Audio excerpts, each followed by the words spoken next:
Welcome back, Robin Roberts, a woman who needs absolutely no introduction. And she's so iconic. We just call her Robin, one of the greatest on-air personalities in the history of television, sports, and Good Morning America.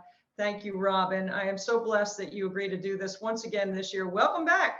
I wouldn't miss it. I wouldn't miss it, Debbie. Just don't make me do burpees as I'm doing the free throws as you did to get ready. I don't know how you do it, but glad to be here. Well, it's a passion and a purpose, something that you understand greatly. And I'll be happy to welcome you to the Free Throw Burpee Club. It's a real thing now. I've created it as I'm traveling, working out and getting ready for this event. I'll send you a shirt. You look good in a Free Throw Burpee shirt. I'll wear the shirt. I don't know if I'll do it. Burpees are, I digress. Good for you. Good for you. Well, I'm just trying to do it at a high level so that it makes the story better, right? Because in the first 4 years, we have raised $635,000 for Special Olympics. Wow. So it's quite remarkable when you sit back and think about, like you and I, little girls in our driveway shooting hoops, and it's turned into something that we can create for good for other people. It's really remarkable. I don't even know how it happened. Honestly, I've kind of sit back and go, wow. I mean, it's good enough that we can ask you to come on with us. Oh boy, you could not have foreseen this, Debbie. I know that your heart has always been in the right place with this. And if one person could have been impacted, you would have been happy. But to know the many lives that you are changing and finding a creative way like this, I'm just so incredibly proud of you, my fellow Women's Basketball Hall of Famer. Oh, that sounds good. Anytime my name's in a sentence with you, I'll take it.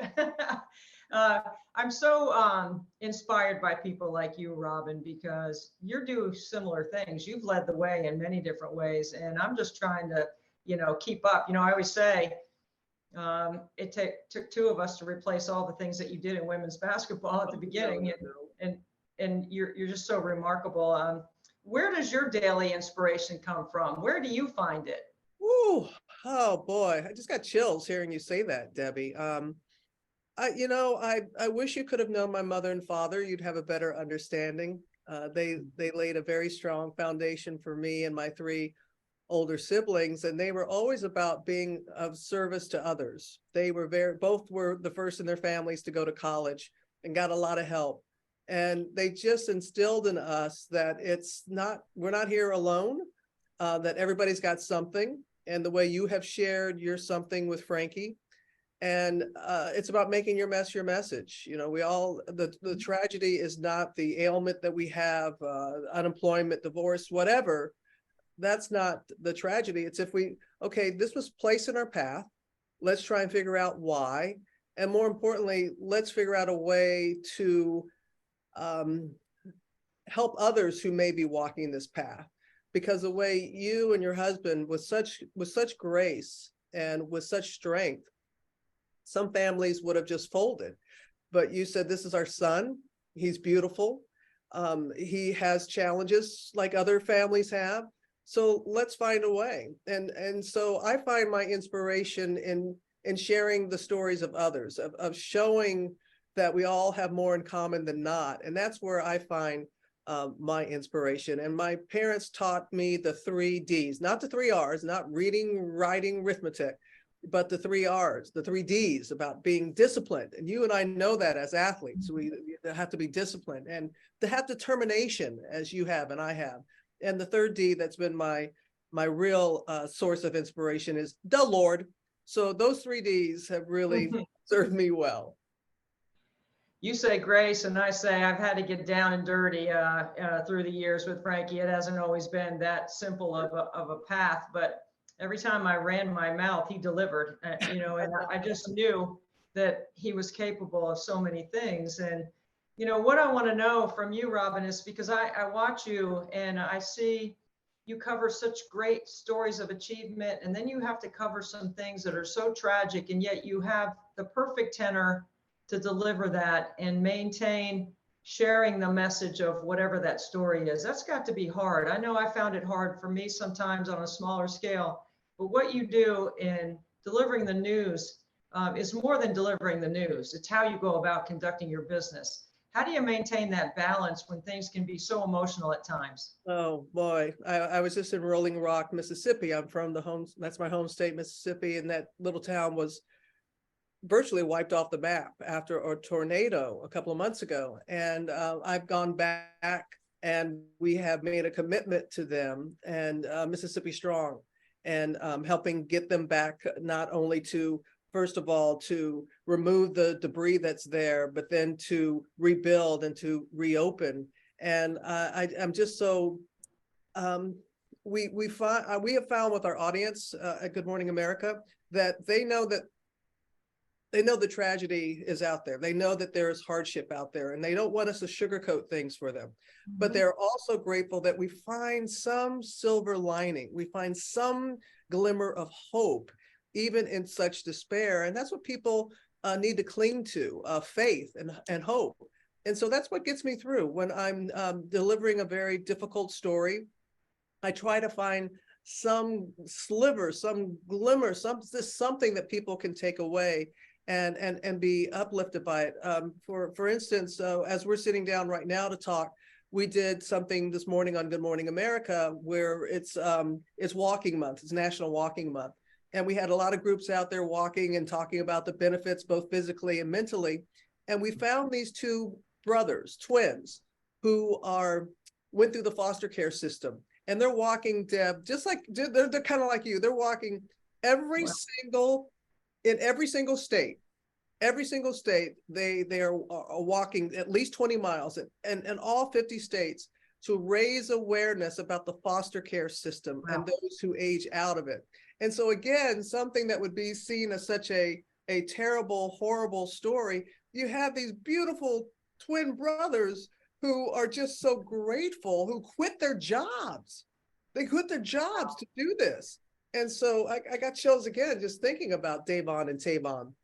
And so it's just, finding something that people can cling to and go, okay, I'm going to get up. I'm going to get up. I'm going to do the work. I know that everybody's got something and I've got my something, but I'm not going to let it stop me. I'm not going to let fear keep me from my destiny.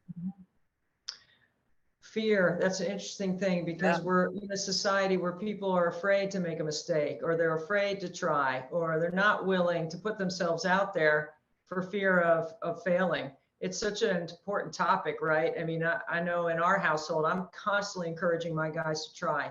Don't live just in the middle. Try other things, like broaden your horizons a little bit. And if you fail, it's okay, as long as you learn from it. Yeah, it's a really important lesson. It is a really important lesson, and you learned that from K-Yao at NC State. I really feel that, and I was taught, if you haven't failed, you haven't tried.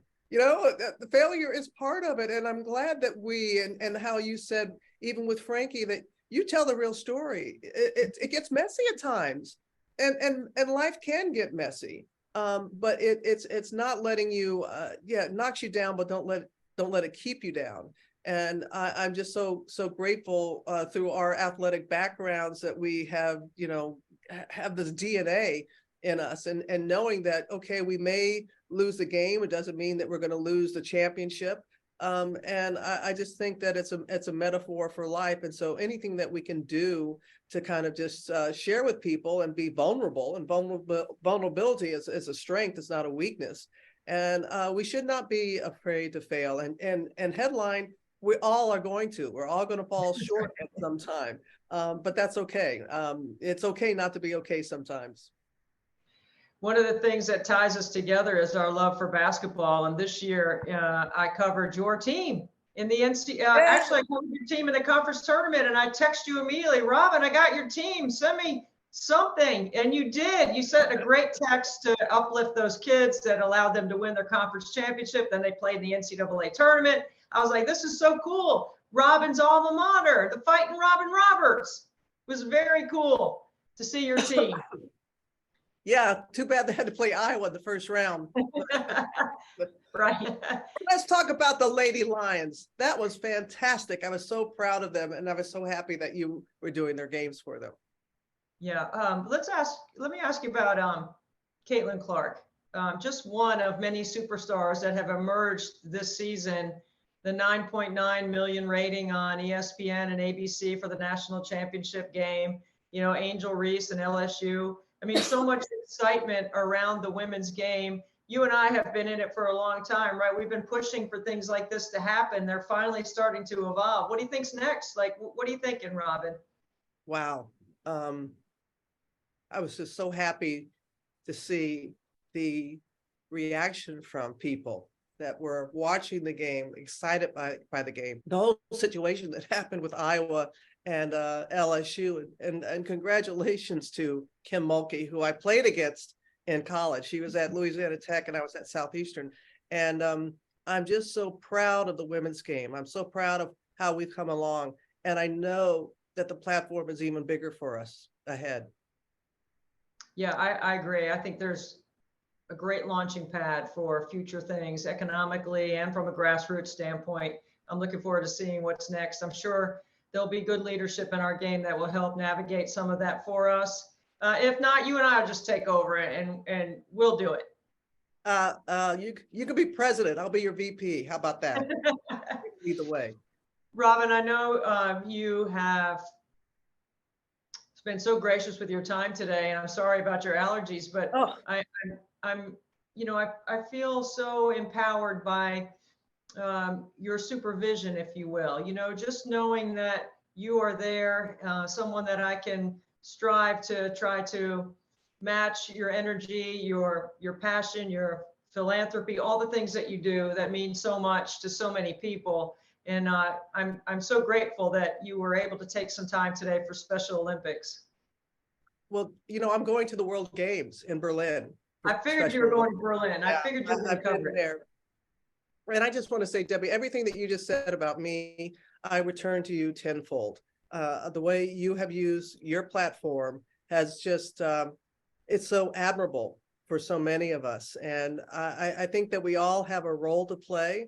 And the great Arthur Ashe told me a long time ago, when I knew him, he said, if at the end of the day, he was talking about me, he said, at the end of the day, if all people can say is, Robin Roberts, she was a heck of a broadcaster, if that's it, then I have failed in some way. I mean, when we talk about Arthur Ashe, we don't just talk about the phenomenal tennis player that he was, but the champion that he was off the court. And the same about you. You've been doing this for 30 years. You're a phenomenal broadcaster, Debbie Antonelli, worthy of all the accolades that you have received. And you could have just rested on that. But to take on this free throw challenge, to take on making people more awareness of your son and people like him, that's why we're placed here. And so I thank you, and I appreciate you allowing me to be a part of this. I was an okay free throw. I had pretty good free throw. I was no Debbie Antonelli, but I was all right. Listen, we know you had game. I've got all kinds of photos of you back in the day. I've got stuff. I got stuff on you, Robin. It's all good. I mean, I know you were a baller. But see about you, yeah, it is nothing but the net. But the way you don't just, can I just, and I know you're going to let me go. I get it, but I want to talk a little bit about me. I mean, how much training goes into this challenge that you do every year? I mean, how do you prepare yourself for this marathon? Well, it is a marathon, and I have learned over the 5 years what works best for making sure that I can stay at a high level, because as a competitor, obviously I want to shoot it well, but I know it makes the story better.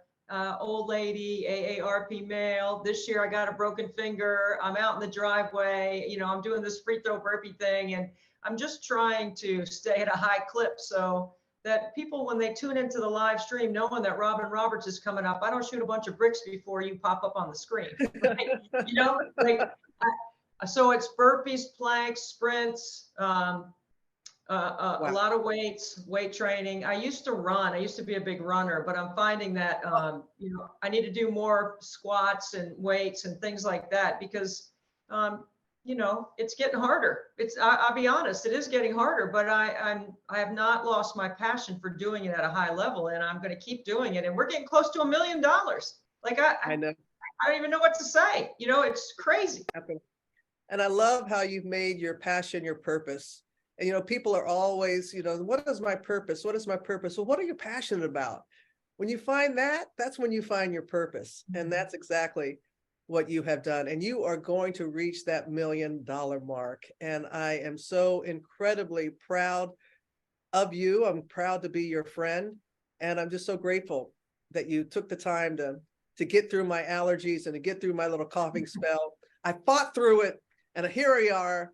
And I just want to say, you go, girl. You just go, girl, and love you. And so incredibly proud of you. And on behalf of Special Olympics, which I have been a champion for many years, thank you. Thank you for everything that you do to make a difference in countless lives, including mine. Well, thank you for that, Robin. That is more than kind. And, you know, like you said earlier, if you just impact one person, that's what it's all about. It's definitely worth all the training and all the work to get ready for this, because it will make a difference for families like mine and kids like my son. And that's where that passion and purpose has to be. So listen, a lot of people say legend, rock star. They use that too loosely now. Not when it comes to you. Now you stay cool, Robin Roberts, and thanks for being my friend, and thanks for helping us out on 24 Hours Nothing But Net. I'll see you next year.